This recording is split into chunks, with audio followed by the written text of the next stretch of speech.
All right, 3, 2, 1. Third Wheel Podcast, guys. Tuning in remotely, we have Shaps on the other end. How you doing, brother? Wait, I'm the remote one? Why are you not the remote one? Because your mic is like the inferior one. I don't know. That's so rude. Okay, I'm sorry. I'm tuning in remotely with all the heavy lifting equipment. Ben Shaps is Dang, the main dude. hub Yeah, well, across this computer is like probably 3 times beefier than yours. beefier. That's not a good thing. Hell, if you want to do that, like the old school computers that had to run AOL, that's beefier than my current laptop that I'm using to edit. So I don't know. Sure, it had like that giant oh geez, those things were loud too. Yeah. Do you remember AOL? Yeah, the I whole don't know. house would know you're It's you're up to something. it's pretty embarrassing. I ain't gonna lie. All right. So we have a lot to talk about this episode. So I know we're gonna talk Telltale. If we do 2 episodes, we're gonna talk Telltale on the second one because there's a lot of Yeah. news that actually happened this week. We got Mm, Destiny 2 closing for Marathon. yep. And also Marathon's sucking balls right now. Bungie, some bombshells on Bungie as a company. But I Yep. got 2 lighter topics right up front. So Rick and Morty's new season, bro. We are 4 episodes in. Owen Wilson was in this new episode. Um, this season, bro, is pretty depressing. I ain't gonna lie. I don't know if you're ever gonna catch up again, but I'm gonna talk about like You were singing its praises last time. yes, it's very good on being dark, taking people taking the characters in like a deeper, darker direction.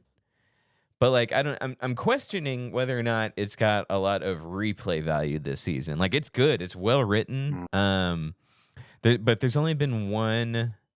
Well, okay, 2 out of 4 so far. There's been 2 funny rewatchable episodes, but then there are 2 where it's like they're good and they take characters in darker, deeper directions. But I don't know if I'd rewatch them. You know, like they're just depressing. Where it's like a bunch of any other episode almost, with the exception of season 5. You know, you can rewatch for the comedy, the story's funny, all this other stuff. I'm questioning the replay value of 2 of these so far 4 episodes that have been released, and very well written. Like I said, I'm not like saying they're bad at all. I think they're really good, but like, am I gonna rewatch them? I don't know, because they're more so depressing good as opposed to like replayable, funny good. Does that make sense? You know what I'm trying to say? yeah, I mean, it's only unfortunate. I think you're the only one watching it. On this show, yeah, but no. The production value, bro, the animation is really good this season. You can see it. Like they I don't know if you remember like the old rough animation of the first 2 seasons. Even like seasons 3, 4, 5, like they were good, but like they really upped it this time. It feels like in certain parts like a One Piece episode, with the over animation, and every single little movement now has been animated. I don't know how to. I'm not an animation expert, but it's hard to describe. But now it feels less stiff. It feels like every single arm drop has like 5 animators behind it. It's much more fluid, much more. You know, what's the word? I said fluid already. I don't know. It just flows better. The animation. It just feels more like there's a lot more production budget behind it. And for a show that would supposedly be lacking in, views, or maybe a declining in viewership, there's still just, you can tell, a lot of money behind it. And that could be because with each season, they already signed like a 10 plus year deal for probably, I think, even still like 5 more seasons after this one. So I don't know. It's really good. I'm just questioning whether I'm going to rewatch it a billion times.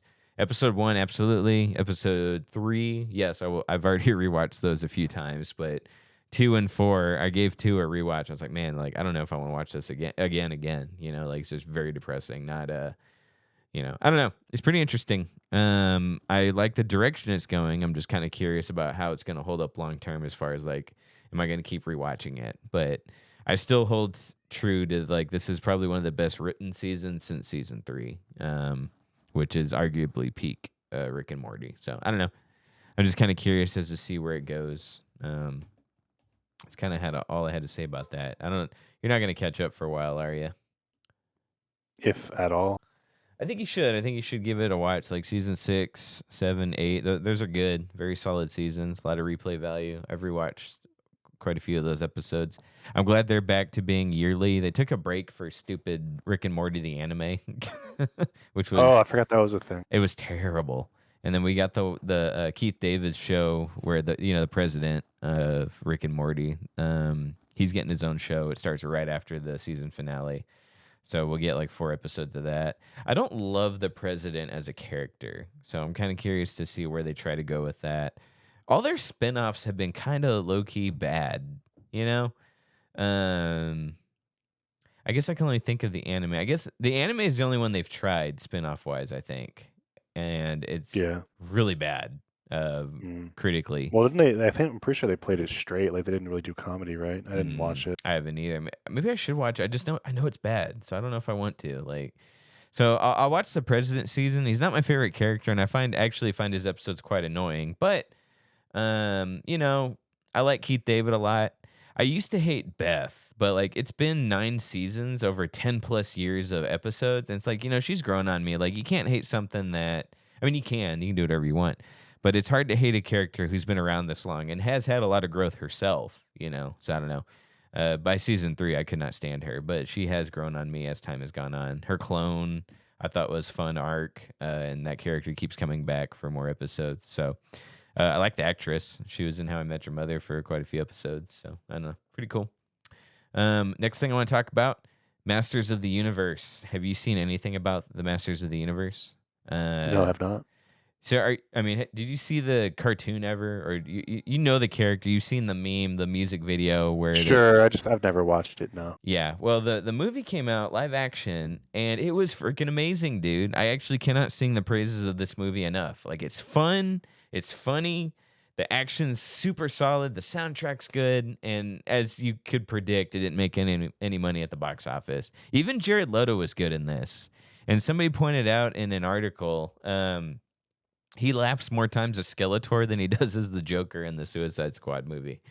For good reason, I guess. Yeah, but he's hamming it up. Alison Brie plays his sidekick, and she's just having fun with it.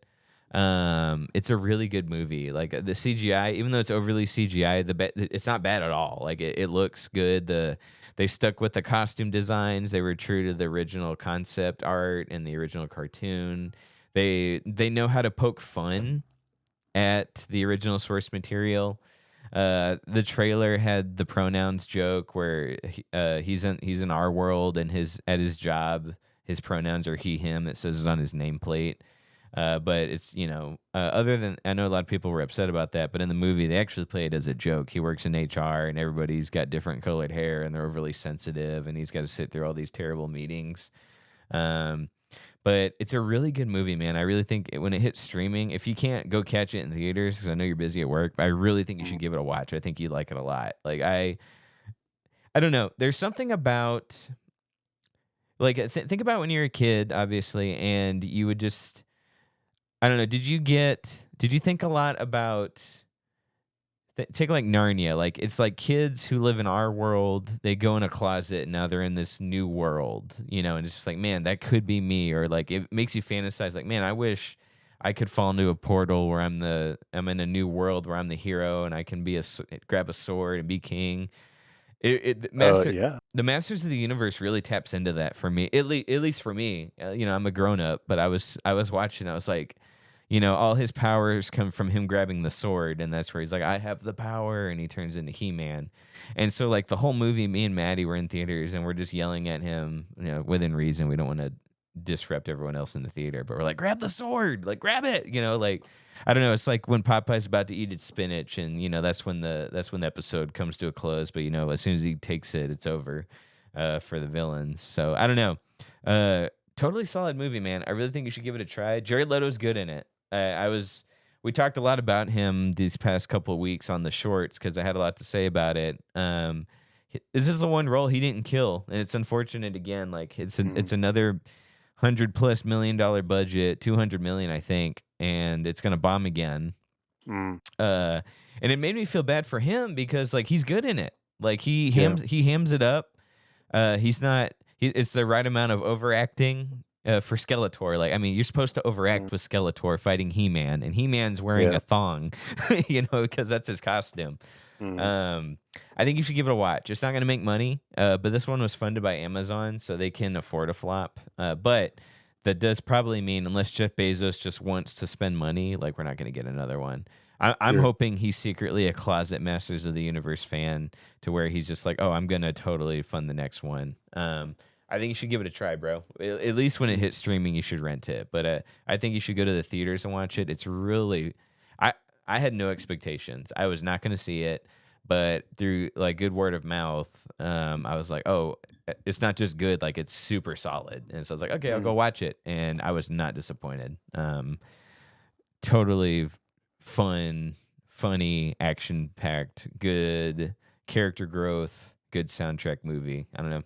I think you should give it a watch. I'm sad. Okay. I wish movies that were good would make money. I don't know if Jared Leto just scares off everybody, but you can't tell it's him. Of course, I haven't seen a Jared Leto role where I thought like, man, that's Jared Leto. I just always thought he was boring, but he finally got cast in something that he took really seriously. I mean, I guess he took Joker seriously. I don't want to be a jerk. I think he took Joker seriously. Just all his scenes got cut. So Pretty sure he takes all of his roles seriously. Yeah, I guess so. I gotta be nice about it. All right. Destiny 2. Here's the thing. Do you know anything about Bungie really? I know they did Halo originally, right? Am I crazy for that? Yeah, and when they got kicked to the curb by Xbox. Oh, because Destiny. Well, no, Destiny's not a Sony exclusive, but do they have a deal with Sony for I anything? said Xbox.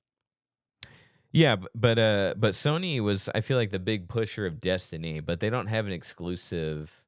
It's for both consoles, right? Yeah. Yeah. So Well, it's also big on PC. well, I'm told Bungie got bought out by Sony recently, and that's why they got the Marathon, which is a Sony Yeah, exclusive. they did, but then they I think they reevaluated and realized it actually like was they overpaid. Yeah. Okay. What do you think that was? There something said or They said that. Okay. Well, I missed They that. actually like because it like they did an audit or something, or they did some sort of refinance, and they realized that they just overpaid. They paid way more than it was worth. Yeah. So are they opening Marathon up now to everybody, Xbox players too, or is it just going to be freaking Sony exclusive? No, I don't think so. I don't think they would do that. Yeah. Because Sony's actually pulling out of multiple platforms. Like they're going back to exclusives, and Xbox is doing the same thing. They're not going to be putting PlayStation games on Steam anymore. Like they're I didn't even know all that. Wow, I'm glad you knew all that. So that means future God of Wars, which I know we're all excited to play Kratos' wife in the new game coming out. Absolutely, dude. I'm debating. Did you play any of the new God of Wars? A little bit of the first one. Oh man, you should have followed through on that. But nobody was just asking. Not like my forte, but it's good. It's good. Yeah, they made it Souls-like, which I don't know if you're even a fan of. I'm not usually a Souls fan, but I'm a huge Souls fan. Okay, well, like I'm not, but I love God of War. So like seeing the continuation of Kratos and his growth was like totally worth it. I'll go Souls-like for that, No one was asking for his wife to get a game. Absolutely no one. Like we wanted to see Kratos again. They tease that like I mean the DLC, the free DLC, which is mind-boggling by the way. That DLC had so much content in it for free. That's nuts. But it kind of teases like Kratos' life is full speed ahead of him, even though he's old AF. He's gone through 2 pantheons, killed all the gods in every religion he touches. They kind of tease that like, okay, he's resolved his internal conflict. Now he can start living. And then, that was like 3 years ago or whatever. And then they announced, his wife, Faye, she's getting her own game. Right. I'm kind of curious how much money this thing's gonna make. I don't know, bro. I have no clue. But well, have you seen all the crazy drama with the original creator of God of War? A little bit. I want to say I looked him up like 6 months ago. Um, He's just like he hates he's the new games. very I don't know misogynistic is the word, but he's so stubborn and rigid, like anything new is bad kind of thing. Yes, yes, yes, yes. He literally said like on a stream, he was like, Kratos wasn't made to grow. Like it's like why can't he just be the angry god that we all know? Like why are they trying to make him grow and everything? It's like Yeah. all these creators are dads now. It's like, dang, dude. Yeah, okay, I see where he's coming from.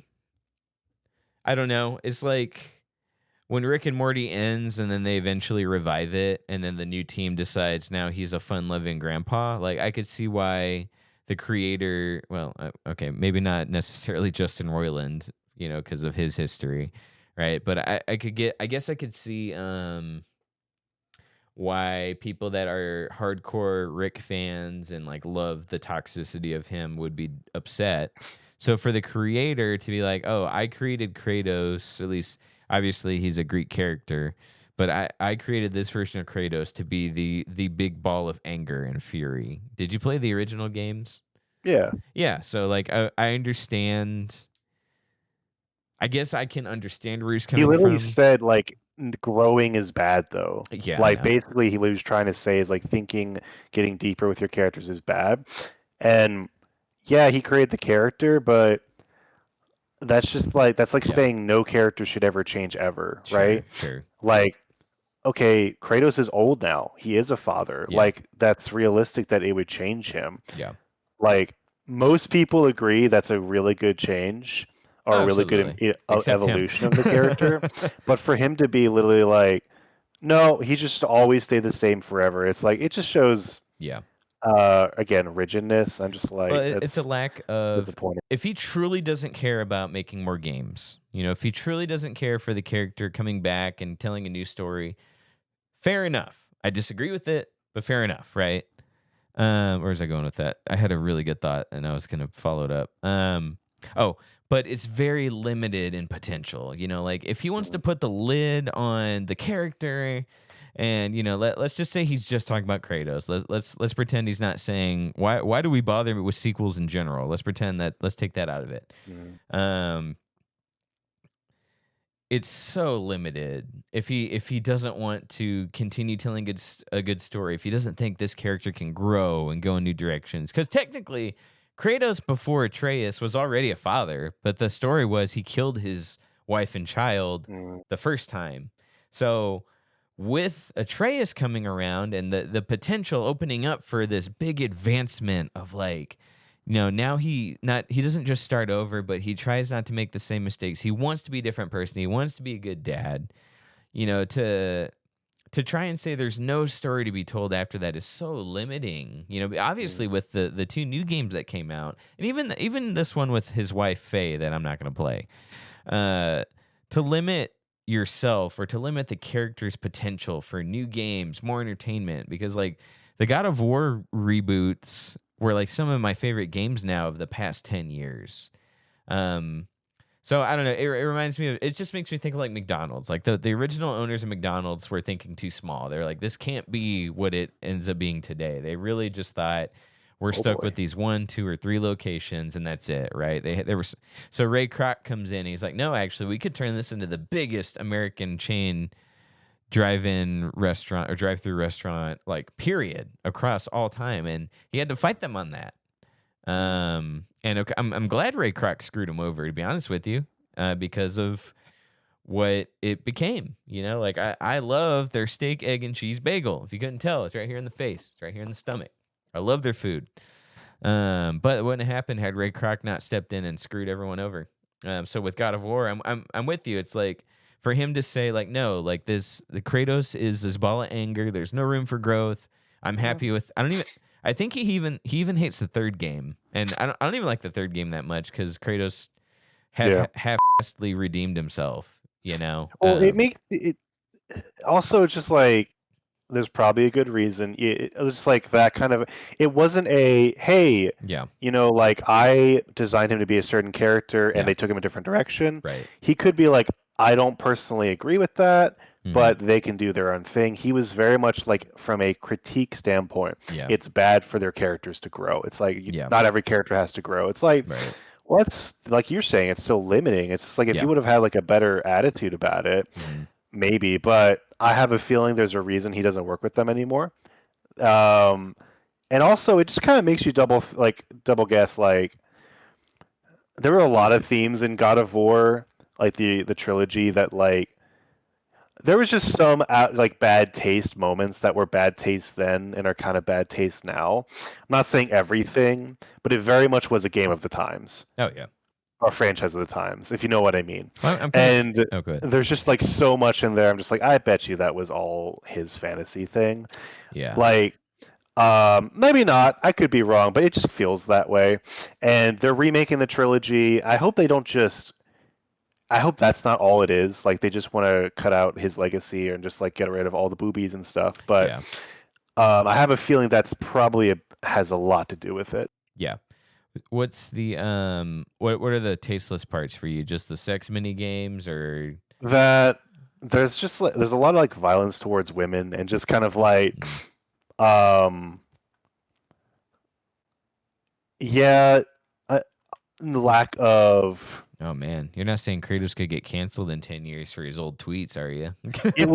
it was mean spirited for his standards, even for his standards.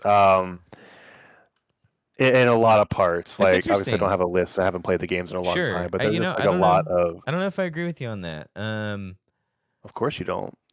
Well, that's an interesting point you bring up because I want to understand it, but I think he was an equal opportunity killer.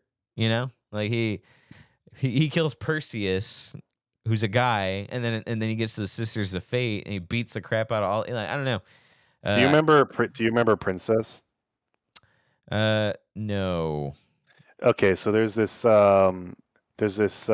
girl that's like chained up by Poseidon, and Kratos needs a way to like stop a gate from closing, so he just takes this innocent person and shoves her into a wheel to jam it so he can walk through.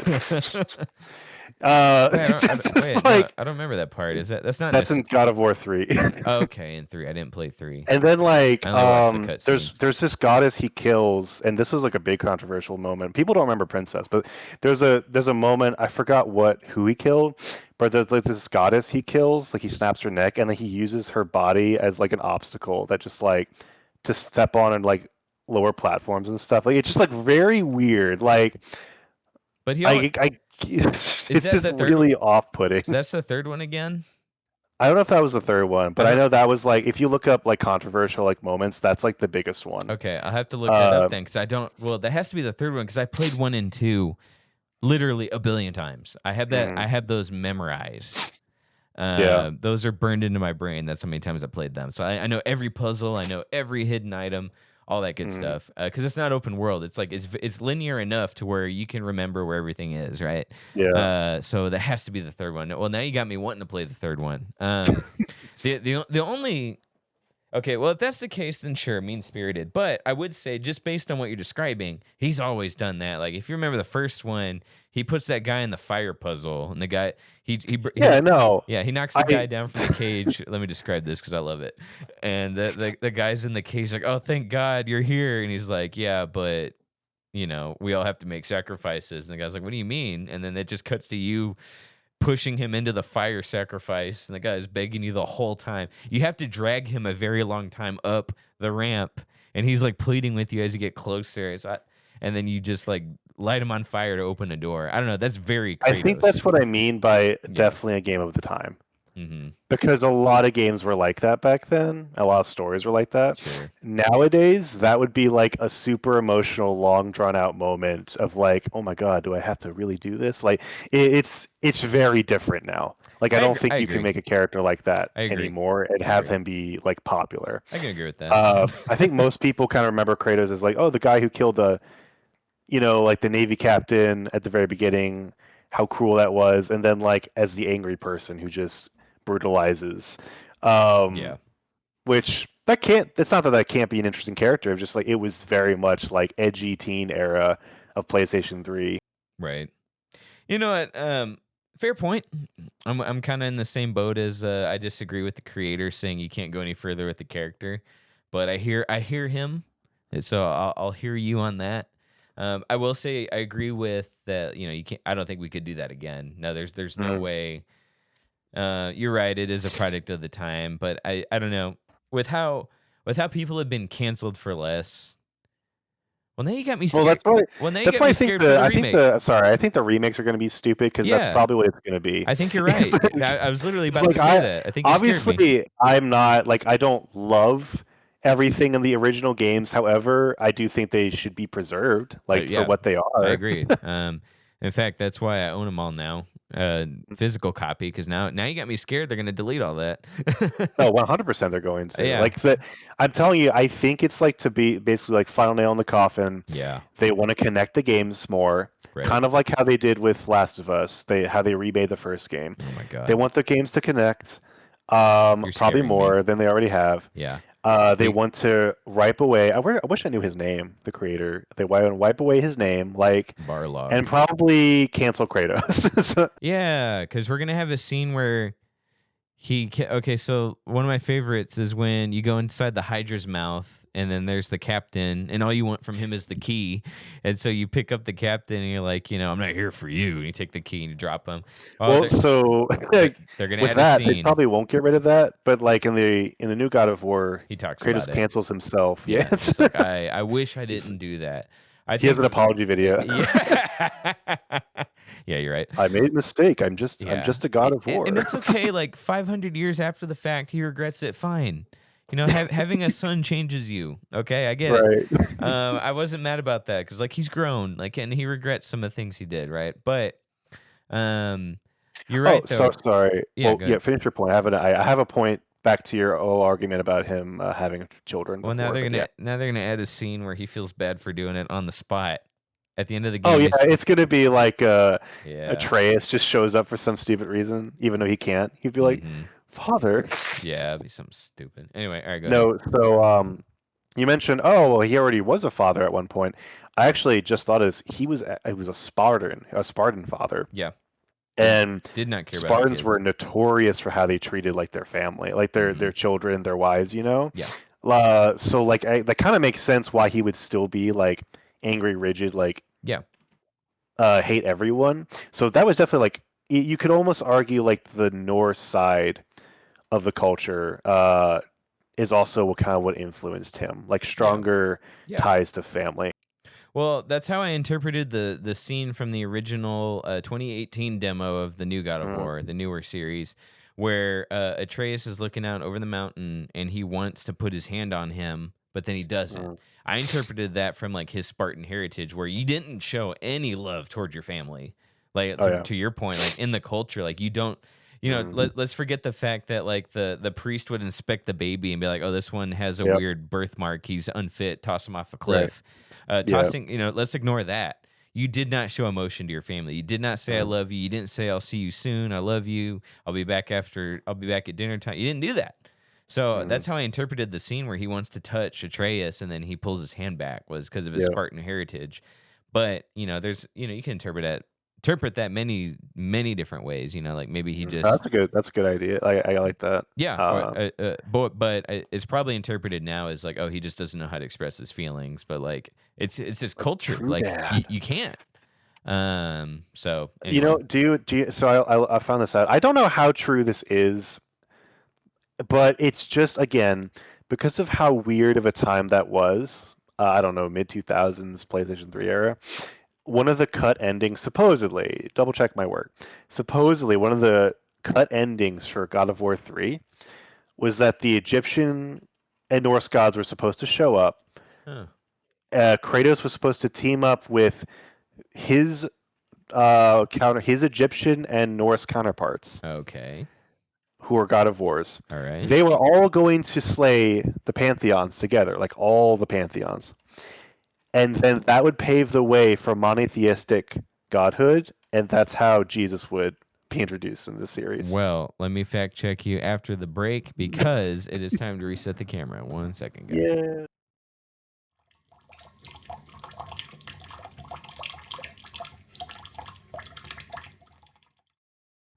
roll. 3, 2, 1. We're back. All right. Hope you guys enjoyed that wonderful break. Reagan the cat drinking water. Anyway, I was gonna. Man, I meant to do this before I hit record. Let me see here. Original. Well, there were multiple cut endings, so it's just one of them. But like, I would type in like Where monotheistic Kratos, or something. where Kratos teamed up with himself. I wonder if that would have been like an ending or like a bonus level where you fight Anubis or something. All right, let's see here. All right, Bing AI searching. The Christian ending refers to an early unused concept of God of War 3. In original director David Jeff's pitch, Kratos would have killed himself, and the final scene would have shifted 3 wise men wandering toward the birth of Jesus Christ. Oh my God, were they all Kratos? Yes, that's what it was. It was Kratos and the 2 others. They would become the wise men. That would have been so. Okay, unpopular opinion. That would have been dope. Unpopular opinion. I wish they had followed through on that because that would have been so that would have awesome. been. Here's the thing: it would have been horrible, right? But well, it would have been so freaking memorable. Well, do you mean horrible because does that imply they were going to go kill Jesus? No, it was supposed to be like, okay, the old way, like the old world has died. Yeah, no, make way for like the real world, okay. Our world, I guess. I was kind of thinking they were going on a dimensional quest to take out all the gods, and it's like I heard there's like, one left. Yeah, I heard there's one who was born in a manger. We will go then. Here's the thing: the games back then were so unbelievably edgy. I could totally see that. Like, let's Modern Warfare 2 this. Well, somebody said, let's not do that. Like, no, wait a minute. This is before Supergirl came in and said, I'm glad the Christian dads are pissed at me. Somebody back then was like, I see where you're going with this, Jeffs, but we're not going to do that. Born the wrong time. Dude, that would have been amazing. You're right. Like, and then all the moms would have been, you can't Yeah, that's fair. All right. Well, I'm really glad you told me that because I had no idea. Yeah, I just found out. I'm going to go spread the gospel now of how the original God of War ended. Just like, oh yeah, I really think it was just so tasteful and so beautiful. It's like, oh well, have you heard the original ending? I hated the ending of what we got. I hated that. Okay, so I'm with David, whatever his name is, Jeffs, maybe is that? Yeah. No, that's what he said. I'm with him. Like, okay, for the third one, Pandora convinces him that he needs to change, and he at the last second decides he wants to give humanity hope. That sucked. I hated that because I'm with him back then. Back then, I was like, it doesn't make sense for Kratos. He hates everything. He needs to stay hating everything forever. Now, him switching religions because all his gods are dead. Now he accepts Jesus just so he can go fight more gods. And then, like, okay, he aged and grew since then. Cool. I'm okay with that. I can live, as he's aged and he started over. That's fine. But for that version of Kratos to change his ways, that annoyed me. So the fact that he could have teamed up with other versions of himself and fought Christ, that would have been hilarious. Oh my God, that would have fixed the ending for me. Finally, something the gamers want. Yeah, this gamer wants it. There's a reality where that's the ending they went with, bro. Oh, it's so good. And then from that dimension, there's 2 other dimensions where it went over well and it went over really bad. There's a universe where Trump is denouncing God of War series as a all right. Hey, we could have had that. I know. Anyway, we're in the wrong reality. All right. I don't know how we got off on God of War. 4 freaking Last of Us remakes. I was talking about Bungie. I don't know how we got onto this. Oh, Bungie. Yeah. What did I had thought about Bungie. Oh, not all my friends. A bunch of my friends are going back to Destiny to play it one last time. Well, that's the thing. They had record numbers because they were about to close it, and no one's playing Marathon. By the way, Season 2 came out, and the numbers were terrible. So that's my first point. So I don't know if it's a protest or people are just sad that the game's ending. By the way, Star Wars Galaxies had the same issue before they canceled that for the Old Republic. Was everyone tuned into Galaxies the day before they closed? And then same thing with Destiny. Now, I'm on the record. I'm with Angry Joe and other gamers. Destiny started the live service trend, and it slowed games down to a grinding halt. Now, everything has to be a live service, and that's Destiny's fault. But it still had a fan base, and I would argue that it being the first live service that actually was successful, they had a lot of like errors, trials and errors, what works for them. So I would say it's a better live service structure than some of the other ones I've seen. It had more content, it had more legs to stand on. Me having not played it, but it has a fan base. So for everyone to come back to Destiny 2 before it dies is nuts. In protest of Marathon coming out and canceling Destiny. Record numbers before they turn off the servers. Crazy. So it's not just your friends. Like a lot of people went back to it. A lot of people were like, "Hey, this is gone for good. We're gonna miss it." Not to mention they promised. Well, I guess they weren't bought out by Sony yet. But when Destiny 1 came out, they promised 10 years of content. Here's the roadmap. Here's all that. 4 years into it, probably less, we get Destiny 2. So Destiny 1 out the window. So everyone who buys Destiny 2 and they pay for the expansion packs, they pay for the roadmap, they pay for the season pass, they pay for the costumes, weapons, levels. All that's gone now. So I hope you got a physical copy because now you're not going to be able to play anything. So I don't know. I hate the live service model for that reason. When the game's done, all that money you put into it is gone. Like you're not going to get it back. Once they shut it down, that's it. The game's locked. It's like getting the red ring of death on your Xbox. You're not getting anything. You can't play it. It's a brick. So Marathon comes out. It is a Sony exclusive? Yeah. Okay, so Marathon comes out. I believe so. Yeah, I think so. Marathon comes out, another live service. Season 2's out, doesn't revitalize the franchise. Bad. Everyone's pissed because they killed Destiny for Marathon. Bungie, I read this from a former Bungie developer. He says, if you want Bungie to live, go play Marathon. Because they were close to dying before Sony bought them out. So my thought was, Destiny was so popular that they made a second one, and Destiny 2's been out for a long time. I want to say almost 10 years. So how do you get Destiny 2 money? Like, what's going on at management level where they're just so broke now they need to be bought out? Like, you had to have mismanaged your funds to where, hey, Sony has to buy us, otherwise we're screwed. You know what I mean? Yeah, definitely. So I don't know. I'm pissed at Bungie because it's like, oh, if you want Bungie to live, go play Marathon. Well, maybe I don't want them to live. Okay, they're the ones who started the live service trend. That's my first blemish against them. 2, they walked back a roadmap after promising 10 years of support for the first game. And I know of Destiny fans, the 5 that watch us are going to come in and be like, well, you don't know what you're talking about. Destiny 2 is such a fun game. It has a fan base. I acknowledge that.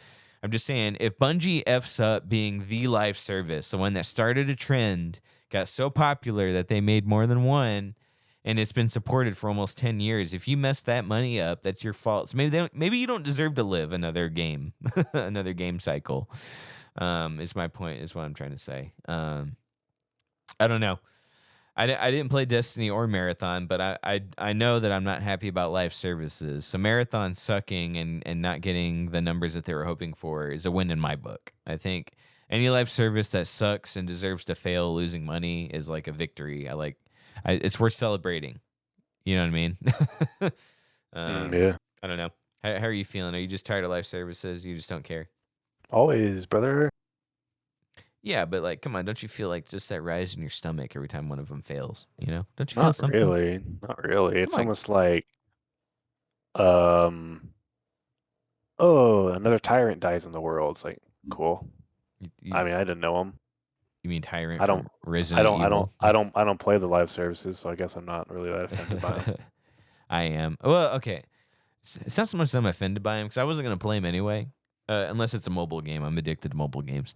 However, yeah, anything, any live service that just dies due to poor numbers is just a win for me. The only live services that I kind of respect are mobile games, Fortnite. I respect the grind on Fortnite. They do a lot of really cool stuff, I think. Me not even having played it myself.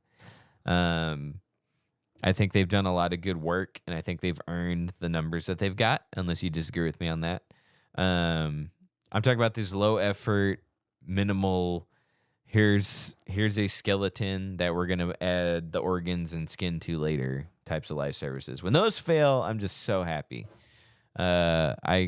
Concord, High Guard, all that stuff. It makes me so happy when they die, especially 2 weeks after they come out. I'm not happy for the people that lose their jobs, but I am happy for the studios that lose money. That's what I really enjoy about everything. So I don't know. Any other thoughts on that? I want to talk about Xbox next. If you, yeah, let's move on to that. All right, Xbox, the shakeup. Everyone's quitting. They're firing. No, I'm sorry. All the CEOs are stepping down. Essentially, they put people up that have only been there for like 2 years as the CEO, and then they're stepping down already, and then they're expecting major studio closures and major layoffs, like 25%. Yeah, because of their new CEO. What's her name?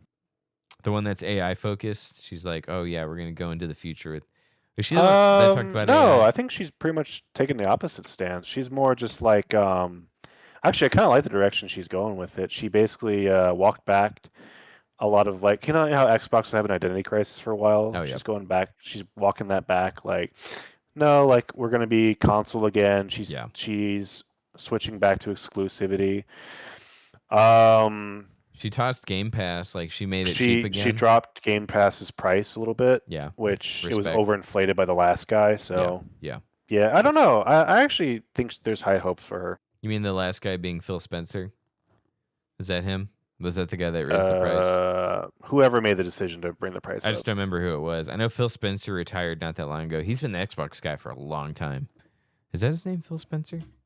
Let me see. Just want to double check that. He's the one that tried to DRM lock. Yep, that was him, Phil Spencer. He's the one that tried to DRM lock the Xbox One. Do you remember that? You remember when you had to be connected to Wi-Fi every hour? They were going to check, and if you were disconnected, your Xbox turned to a brick. That was his idea, by the way. Idiot. But I don't know. He stepped down because what he was doing wasn't working. He seemed pretty absent from Xbox for a while. I guess I'm with you with this new girl. If she's forcing all these overpaid Xbox executives to resign, works for me, dude. Get rid of these guys. They're the ones eating up the profits. I'll tell you that much. You know, they're overinflated salaries. Did you see that Gears of War, though? Did you see that the rumored price tag of that? $400 million or something? Now, granted, this not 100% verified. Just somebody who claims to have information threw that number out there. However, it's pretty well speculated that it's at least above 200 million. And it's like, I don't know, because I was with that meant they needed to sell like 7 million units to break even. Just to break even. So forget the profit. Like, how many more units after that were you expecting to sell? You know? Because I think the second game, Gears of War 2, their most popular one, only sold like 7 million units. Like, just right around that number. So for that to be the bare minimum break-even price is nuts. Okay, that's like Concord level money flop. Now, think about this. With that type of budget, what do you think they're expecting out of this next Gears of War title? What do you think the model is going to be on this? With that type of budget, right? Yeah. It's going to be a live service, right? It's going to have 5 levels when the game launches, right? And then they're going to be like, okay, more's coming later. By season 2 of Gears of War, right? So not only is it just set up for failure, but they also just pick the worst business. If it's true, if the budget's only 20 million, which, you know, it's going to be more than that, but you know, if it's only 20 million, it's a self-contained game, it's single player focused, it'll make its money back and then some. It'll be a hit, a smash hit, right? But if it is that big, that means they're expecting Destiny 2 numbers, live service model. We want to make Fortnite money, but totally set up for failure. And it's so crazy to think where we were 10 years ago when the Xbox One came out, you know, or 11, 12 years ago, whatever. When they were a very big... Now, they've never sold as good as Sony, right? The PlayStation's always been ahead of the console wars, which with everyone. console wars were more of a thing when we were kids, right? But when there were console wars, PlayStation always outsold Xbox. But now Xbox is borderline dead. Like, not just irrelevant, like flat out.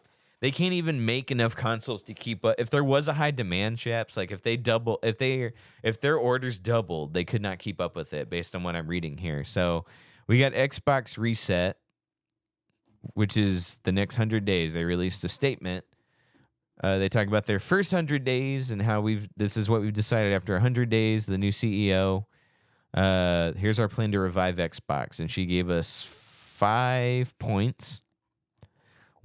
One of the points was they're in a hardware component crisis. When she joined as CEO in February, the price we paid for console storage components was over 2 times as high as we paid last fall. So she looked at the numbers from the CEO before her, and she's like, it's already 2 times what it was when I wasn't here. And then it says the costs have doubled again. And then as we plan for 2027 holiday, we expect another increase, taking us over 5 times the prices we paid only 2 years earlier. Memory costs have followed a broadly similar trajectory. While the entire industry is facing a components crisis, and she's right, because AI, everyone's focused on AI, so everyone's buying all the chips, everyone's buying all the components to go boost OpenAI, right, and other stupid stuff. We believe we've been impacted more greatly than many of our peers due to the choices we made over the last half decade. We're currently unable to make as many consoles as players want to buy, and we need a new business model and partnerships for hardware as we remain committed to Helix. They can't even make the Xboxes quick enough to keep up with. They're saying they have people that want to buy them, but they can't because they can't even produce any. Which is crazy. Unheard of back when the Xbox One came out, like 12 years ago. Again, I can't keep up with all the consoles between... I don't even know what the new Xbox is called, to be honest with you, because instead of doing numbers like PlayStation does, they've done the weird names, Scorpio, Next, all that, they've done the weird names. I don't even know what Xbox we're on, to be honest with you.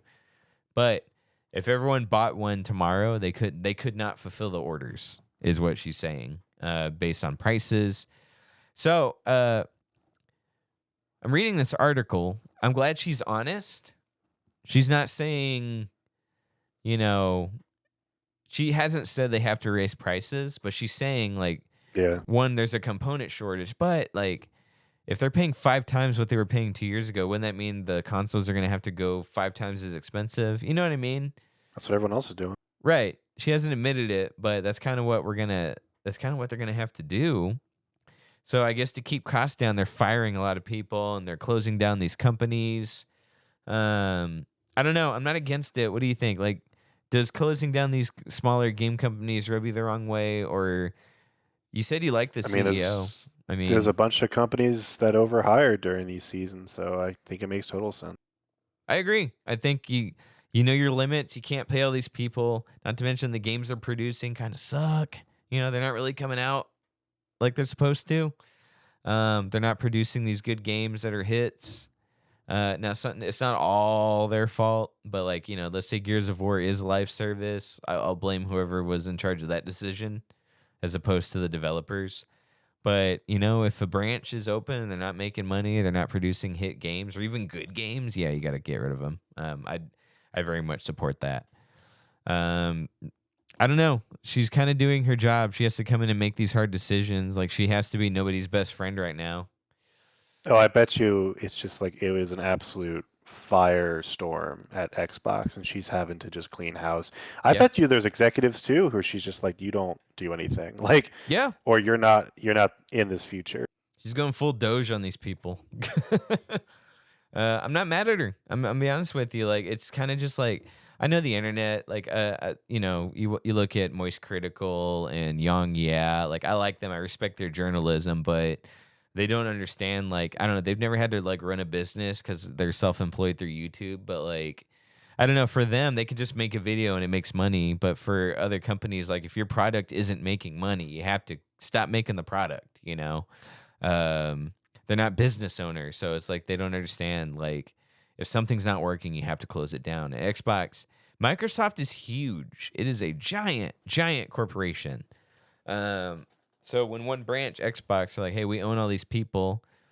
They're not making anything. They're not making us money. We got to close them. I'm kind of curious what their thoughts are on Bethesda. Like, what if Bethesda isn't going to turn a profit for X amount of games? Like, do you think Bethesda's at risk of being shut down at some point?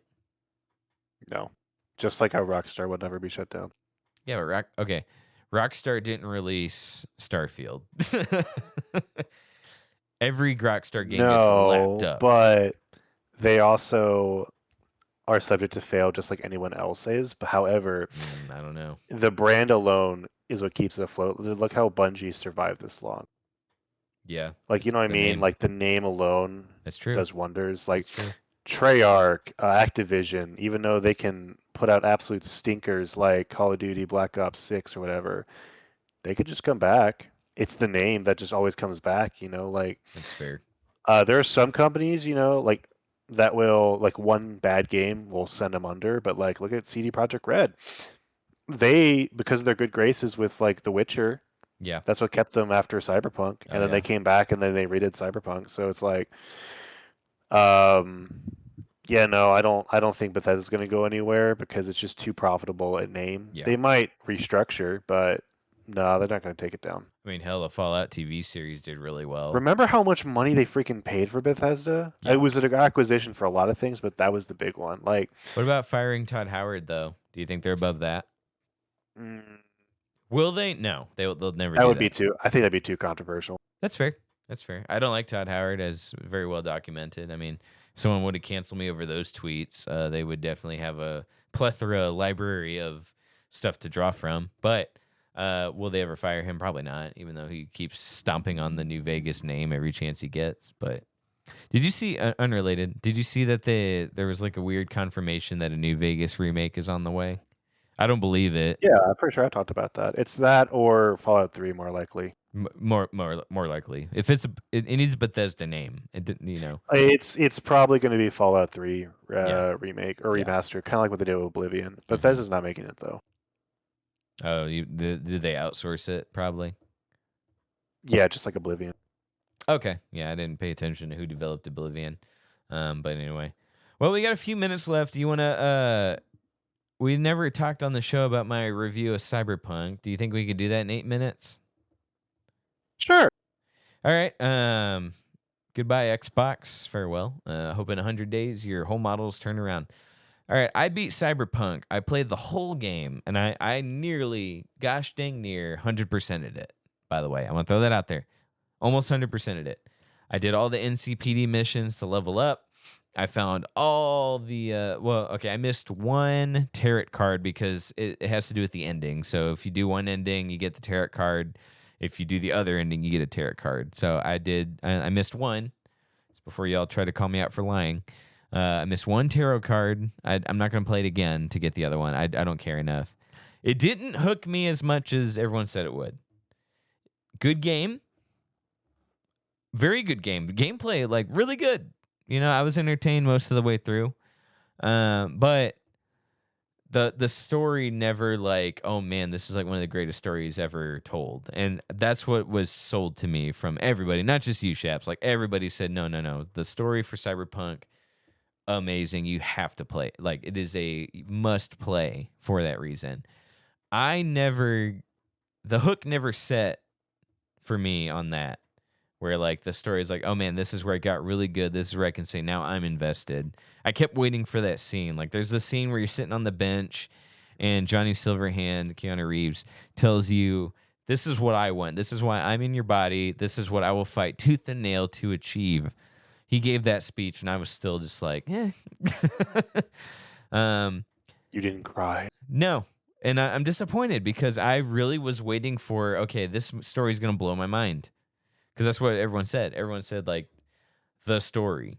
And then when I beat the game and I was like, the story was for me, everyone was like, well, the gameplay. And I was like, yes, the gameplay was good. I won't lie. Like, there was so much different ways to tackle an objective. If you needed a warehouse cleared, there were so many hacks. You could sneak. You could freaking shotguns. You could SMGs, whatever. Like, that was great. That phenomenal. Okay, based on just the gameplay alone, which is arguably the most important part of a game, the gameplay, I'll give that just the whole game on its own an 8 out of 10. It's not the 10 out of 10 I had built up in my head. I don't think my expectations were that high because I didn't want to play it to begin with, to be honest with you. I did. My mind wasn't blown like I thought it would be. I had my expectations low, and I expected to have them blown out the water. Never even hit my lowered expectations story-wise. But just the gameplay, the game, the music, 8 out of 10. If the story did blow my mind, where I was like, man, I got to replay this again. I want to see Johnny again. It would have hit that 9 or even 10 out of 10 for me. But it never did. Well, hey, 8 out of 10 isn't bad for how much you hated it, like at first initially. Yeah, no. I knew it was a good game. I just didn't want to do it because I hate being burned. I never returned to No Man's Sky for that reason. And I acknowledge No Man's Sky, they fixed it. I acknowledge that Sean Murray has not necessarily acknowledged he lied to everybody, but at least tried to make good on his promises. But despite that, I've never gone back to No Man's Sky. Cyberpunk, I had the same thought. I was promised one thing, delivered another. I went back and played it, gave it another chance because everybody begged me. I swear to God. You begged me. My coworker begged me. Anyone I jumped across that played Cyberpunk begged me to play it. So I did. I finally caved and I played it. So yes, gameplay-wise, 8 out of 10. There were some parts that hit me a little bit harder than I expected. So you know how you can go out on a date? Like I chose Pan Am as my romance, right? Loved her. Got to see her naked a few times. Nice. There's a scene in the DLC where you dance with a character. She turns on the jukebox. You don't romance her, but you dance with her, and she's like, it's before the big mission. And then her storyline's resolved. And so later I'm hanging out with Pan Am, and I don't think the game meant to do this, but but that song came on, and I was toward the end of the game. And so it caused me to go back and think about that scene again. I was like, oh, like this is right before the final mission. I did a date with Pan Am, and that song came on, and I danced with Pan Am to that song. I danced with that one character who unfortunately wasn't around anymore. So that did kind of sort of semi get a rise out of me story-wise because I was like, oh, I thought back to that character. That was kind of cute. I don't think the game meant to do that, but it was perfect timing, and I may never forget that moment. That was probably one for the books, but the main story never gripped me like that. So I don't know. That part was disappointing for me, but overall, like 8 out of 10 game. The game, it's a good game. I'm not saying it isn't. I was really hoping that story would grip me like everyone said it would, and it just didn't. I did love Keanu Reeves. Like I wasn't like disappointed with him. I kept expecting a scene where I was like, "Oh my God, Johnny, come here! You can take my body," because there's like a bunch of endings where Johnny takes your body. I kept waiting on a scene where I'd be like, "Johnny, you can have my body. Like, take it. You're cooler than V is. Take it." I will say I did care for V at the end. I wasn't feeling him at first until Johnny showed up, and I was like, "Man, Johnny, take V's body. I don't care." But then, like toward the end, I was like, "Okay, I'm a little conflicted. I like both characters."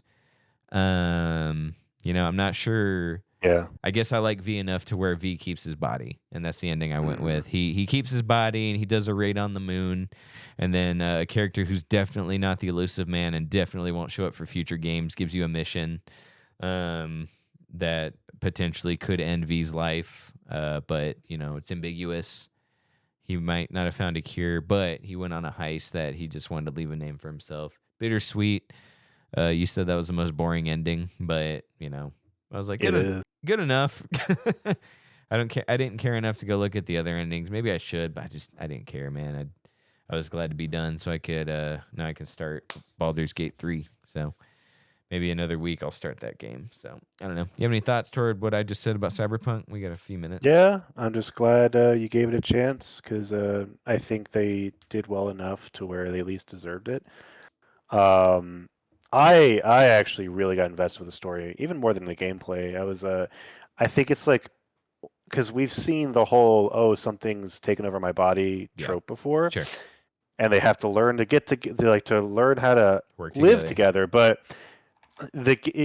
what I loved most about it, and again, I did all the endings. There's a few I didn't like, a few that I loved.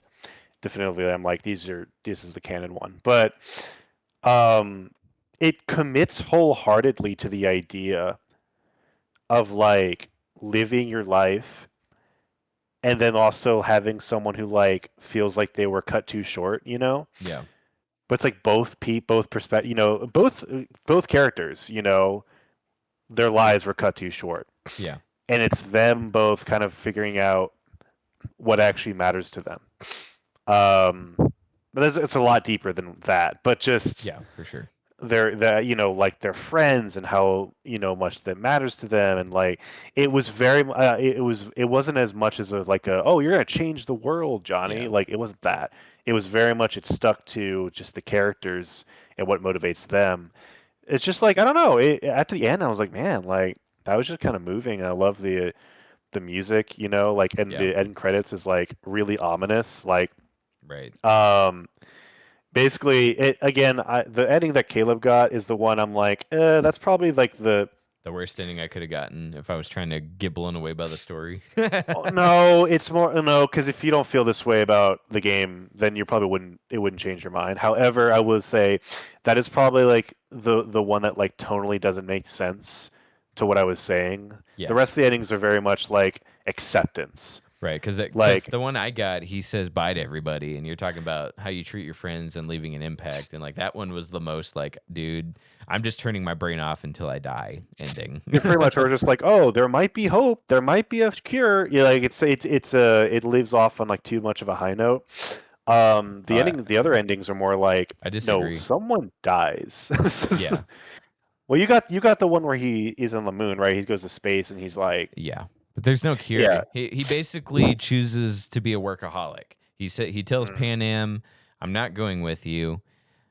She says, "What are you trying to prove?" It's like, I'm not trying to prove anything. I don't want to just sit around and die.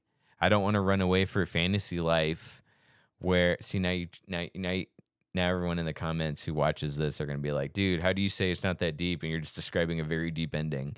But he chooses not to be happy because he just doesn't want to sit around and die. He would rather go on a they hammer this down. This is a suicide mission. However, if you make it, you will pull off the greatest heist. So either he leaves a legacy, or he dies doing what he loved. So he chooses to say no to everybody, to say bye. He at least tells them bye, but they beg him, dude, you don't have to do this. Come be with us at the end of your days. He says, no, I'm rather going to do what I know how to do, which is go hack. You know, I'm going to choose to. He basically chooses to be workaholic, is the short version of what I'm trying to say. So I'd still say it's pretty bittersweet. He doesn't choose to be surrounded by loved ones when he dies, and I felt for Panam. I was like, dude, like I put a lot into her. I would have loved it. I should have chose the ending where Saul dies and he runs off with her, because that's what I would have. I would have preferred. But the ending I chose, because I was worried she'd die in the final mission. I liked Panam. I was worried if I called for help. Johnny warned me, don't get her involved. I was like, all right, I will take that advice. I think Adam kills her if you take her along. No, Adam kills Saul, I believe, is what I looked up. But okay. I could have sworn. Oh, there could be an ending where she dies, but but in one of the endings, Saul dies and Panam takes you, and you just ride out into the sunset. V's still gonna die, but he rides off into the sunset. For those curious who have played the game, my favorite ending is when Johnny takes your body and you willingly give him your body. Yeah. And he goes to like a park bench and just plays his guitar. Like there's a lot to that scene. I was just like, man, this is really cool. I didn't think I loved the characters that much, you know, until that moment. But it was like a good like ending. I don't know. I still feel like in your ending, it could all end okay. I get your point. Yeah. It's just like it leaves an open door to like, oh, it could still all work out. I'm like, in these other endings, it's like, no, this is the fate. Yeah. Set in stone. But I get now. I think I was just like, that was the last ending I got, was the one you got. So I was just like, compared to the other ones, but whatever. Yeah, it didn't blow me away. It was just like, okay, that's kind of sad, you know. But I don't know. The corporate ending is the worst possible. Like that was the first one I got because I wanted to see what had happened. I was not following. It is such a depressing downer, but it's almost comical with how depressing it is. Well, tell me about it then, and then we'll close the episode out. Yeah, so basically, oh god, it's been a while since I played the game, but you side with Arasaka, Yeah. That's it. and then like you kind of semi betray everyone, but not really. You get what's her name to become CEO, like she owns the company now, and they promise to take you to their moon base and take the virus out, and they do, but everyone's like shunned you for it. Yeah. So you get taken there, they take it out, but then they're like, oh, by the way, it would just did a little too much damage to your brain. You basically have cancer now, Yeah. and so you're gonna die in 6 months. And then you're just like owned by the corporation, and whenever you try to call someone, they're just kind of like, sorry, V, can't talk right now, and they hung up on you. It's a nightmare. Yeah. And then like you're just V's basically like, I just don't feel right, like there's something wrong. And you find out like Arasaka like took over pretty much all of Detroit. Not Oh, Detroit. geez. Yeah. Night City, and they're like, it just is like a nonstop like the corporations just take over. It's like Yeah. nothing good comes from that ending. No, It's just I was not. it's falling for really that. funny with Yeah. like how horrible it is. Yeah. No, I definitely was like, I'm not falling for this. Johnny got on his knees and begged me not to take that ending. I was like, Yeah. I'm actually with you on this. I do not trust the big corporations. Yeah. Yeah. Well, it's interesting. All right. I guess that's it for this one. That's my review. Cyberpunk, 8 out of 10. Chaps gives it a 10, probably.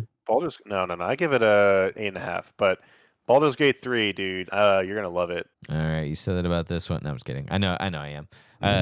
I'm excited. I've been wanting to play it for a while. So, all right. That's it for this episode, guys. See y'all next time. Bye.